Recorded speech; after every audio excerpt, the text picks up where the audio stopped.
Giovanni Battista Montini was one of the Catholic Church's protagonists in the 20th century. He was number 3 of the Vatican under Pius XII. Later, he was Archbishop of Milan and then Pope for 15 years. Pope Francis will now declare him a saint. He was elected Pope on June 21, 1963, at a time of great uncertainty. After the first stage of the Second Vatican Council, the 2,300 bishops did not agree on what to discuss or even whether to continue or close it. He continued it and also gave it a central theme. Moreover, with his good work, he managed to get the final decisions approved unanimously. He was famous for being a pope of dialogue. There was a tremendous amount of work, and Paul VI managed to bring this great council to a good conclusion. So having all these people agree on any given topic wasn't easy. Paul VI had the great task of bringing the Second Vatican Council to a close. I would say finding the most important points of agreement was essential to avoid more divisions within the Church. He was Pope during the years of the sexual revolution and wrote the encyclical Humanae Vitae. He maintained the Christian doctrine on contraceptives despite both internal and external pressure to change it. Paul VI warned that the contraceptive pill could lead men to lose respect for his wife and will come to a point of considering her a mere instrument of selfish enjoyment and no longer his respected and beloved companion. He realized that he was relatively alone, both within and outside the Church. At the same time, however, in conscience, he did not feel he could take a different decision.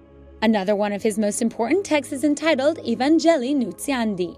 In it, he explains that all Catholics, not only priests or religious, should proclaim the Christian message to others, an announcement that is made with words and gestures. In this document, Paul VI speaks of the centrality and duty of the Christian to proclaim the gospel in the service to the poor, social justice, and human progress.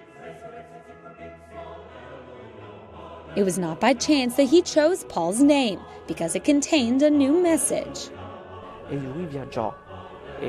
He traveled like St. Paul, apostle of the nations.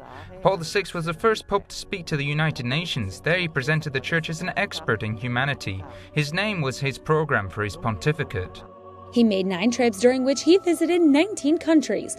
He was in the US, Iran, Philippines, Colombia, and Portugal. He is the first pope to do international journeys and therefore in some way presents the Church as outgoing, something Pope Francis has frequently said.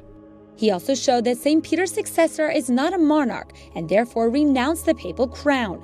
He sold it and gave the money to Mother Teresa of Calcutta. Since then, no pope has used it again. He opened up dialogue with the Orthodox Church. A schism had separated them 1,000 years ago, and he was the first successor of Peter who met with their leader, the ecumenical patriarch of Constantinople. Paul VI had focused his pontificate on dialogue with other Christian churches.